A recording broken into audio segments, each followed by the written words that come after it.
Hello and welcome back, Multifamily Pros. For those of you just tuning in today, I'm Yolanda and this is my co-host Charles. Hello everybody, thank you for joining us. Awesome. Today we are breaking down some noteworthy panels and discussions that happened at RETCON in April. While our company Zego attended the conference, I personally wasn't able to, and I finally had a chance to watch some of the panel discussions that were posted on Revise's website. That's REVYSE.com. The Revise community is a hub for multifamily innovators to connect, collaborate, and level up the tech conversation. You'll need to join the community to watch these panels yourself, but I highly encourage you to do that. And no, this episode is not sponsored. Since launching last year at Apartmentalize, Revise has done a great job of posting, connecting, and sharing resources with the multifamily community. So this is simply just a hat tip and a shout out to them from me. I mean, we wouldn't be opposed to a potential advertising opportunity. But yes, to Yolanda's point, this is not about them. We're just really impressed with what they've done. Yes, of course. I hope you're out there listening, Revise. Okay, so we watched 5 panels and conversations from RETCON and wanted to take a moment to break down some of the key takeaways for you guys, our listeners, because they really hit on the heart of the multifamily experience. We'll be breaking up this discussion into 2 episodes, so be sure to tune in to our next one as well. Today, our discussion is about use cases and renter expectations when it comes to technology. And of course, depending on the solution, we can also call it FinTech, PropTech, and even as one panelist said, RentTech. RentTech. Let me sit with it. I like it. I like that. It's a very cool phrase. I'm going to use that. But you know, from some of our off-air conversations, the 3 topics that we're hitting on today, I think will really resonate with our multifamily audience and ideally give them an interesting takeaway or maybe help them look at their own decision-making processes. Excuse me. Exactly. And the 3 topics we're going to chat about today are who are modern-day renters and what are their expectations, the internal processes needed to select the right technology vendors at the right time, and also how FinTech drives the rent payment process and even current housing options. Yeah, and I think one thing that was really interesting from your notes was a thing that was said by Whitney from The Price. An awkward conversation is one of Gen Z's top 3 fears. And I think that's super critical when you're thinking about meeting people where they are. The option to go end to end with no contact is kind of the future. Many companies have been able to do this, but I think it gets caught up when we get past to that point of move-ins, because you still have to go and pick up keys, drop off deposits, etc. Yes, and that's a fascinating insight on the future of multifamily. In that same conversation you're referencing, I was struck by Lee, I think is her name, from Venture. And she was talking about how fully personalized experiences have gone from nice to haves, they're being nice to haves, now they're must haves. And 2 things they're doing for this that I haven't heard really discussed much yet are removing application fees and agnostic applications. So basically they're having prospects now apply to a community instead of a specific apartment unit. And then technology matches those applicants directly to available units based on those applicants' needs and budgets. And obviously this also helps with qualifying renters in advance.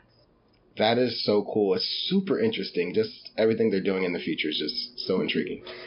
Additionally, as a marketer, I've been nodding to Grady, who was also on that panel, and he mentioned a few stats like the fact that 80% of visitors who have a bad experience on a website never return. I'm one of them, especially if I go to a website and it takes more than 5 seconds for something to load, you've totally lost me. I thought that was a great point that he made. It is impacting multifamily communities here as well, so something to keep an eye out for. And he also made the case that renters are increasingly seeking original content from their communities. And you can see that more and more in almost any industry. Today's consumers are wanting to learn more and do their own research on their own time before making a purchase or making a big decision like choosing where to live. Yes, Yolanda. I think finding a place to live is kind of important on that list for most people, me included. Big decision. S- Big decision. Top three, at least. But a final tidbit on that.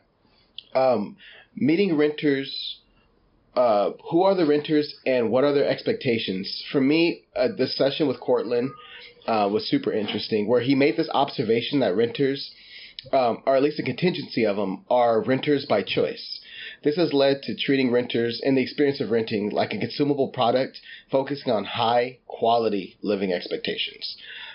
This was considered kind of like a, I don't want to say renegade position maybe 10 years ago, but now it's rather normal. Yeah, and that's a pretty short time period for that kind of a change to have occurred. Absolutely. Now, the second area that we wanted to touch on today focuses on the internal processes that are needed to select the right technology vendors at the right time. And in another session, Mike from Elcor went into great length about this topic. And one highlight for me was when he shared two things that he looks for in a new tech vendor. And the first is that he looks at who's the CEO of the company. Do they have the ability to drive that company forward and the ability to manage change or pivot the organization as needed? And the second point he noted was that he looks at financial viability. So in other words, will this company still be here in 3 or more years, or will it be gobbled up by a competitor or completely dissolved, and then you'll have to replace everything that you did? I thought that was really helpful and useful information. Yeah, that is super interesting when you think about the long term with the company and they're still being there. That's kind of important.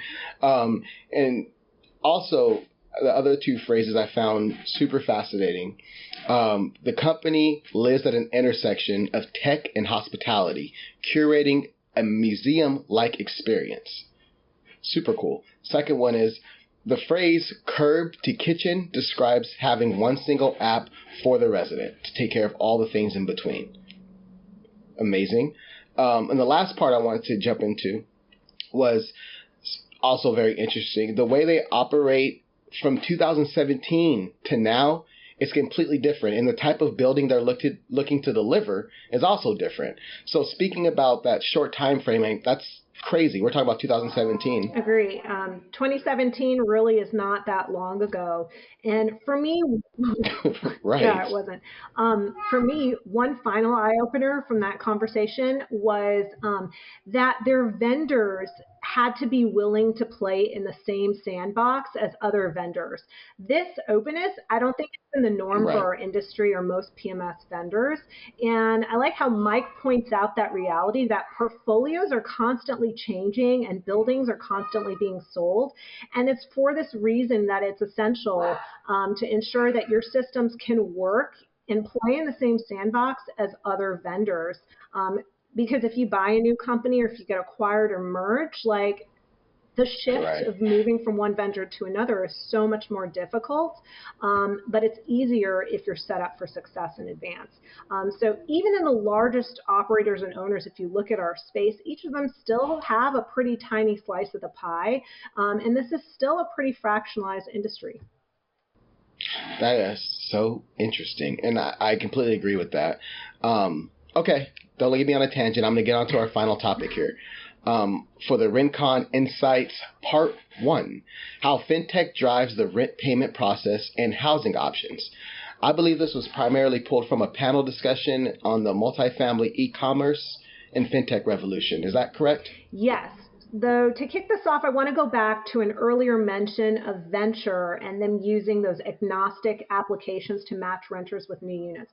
Elcor mentioned something connected to this, and is about how they're tightly focused on preventing fraud by ensuring an applicant can pay their rent for their unit in advance. And he gave an eye-opening stat, at least on the East Coast, that evictions are now taking an average of 9 to 10 months to complete, as opposed to previously the 60 to 90 days. So when you take this into consideration, the actual cost of eviction can be massive when adding in all costs like rent, parking, utilities, etc. I'm surprised by that, Yolanda. That's super surprising. I think interesting as everything you say, but it also correlates with something Grady said about our Gen Zers. A third of them are worried about the cost of living. non-controversial. I don't see any lies there. Yeah.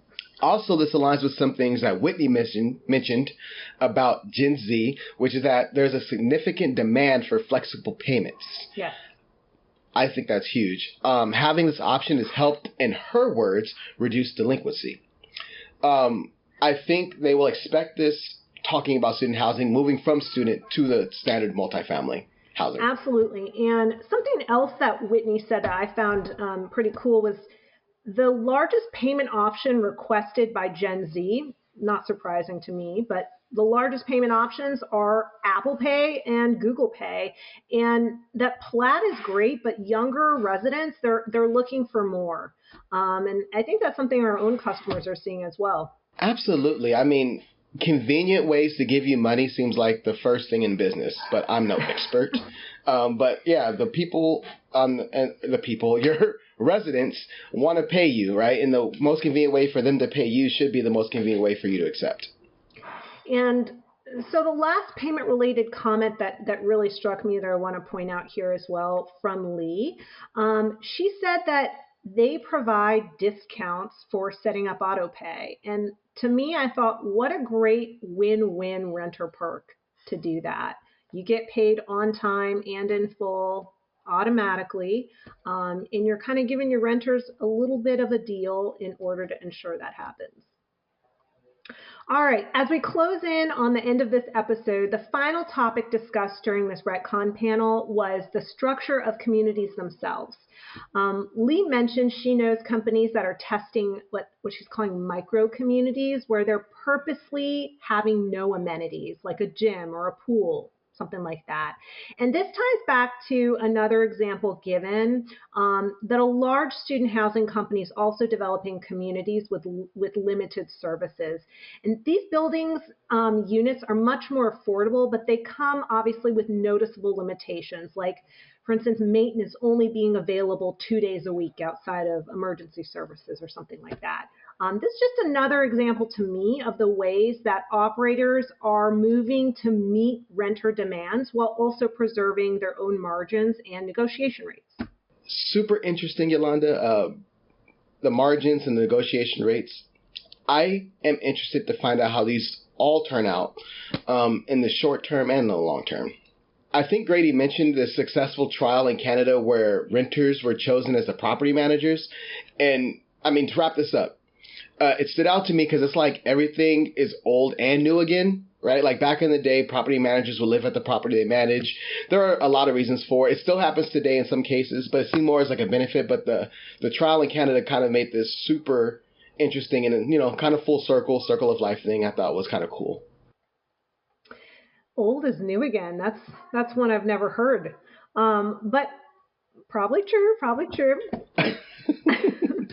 I think this is a good end. It's for my Midwesterners.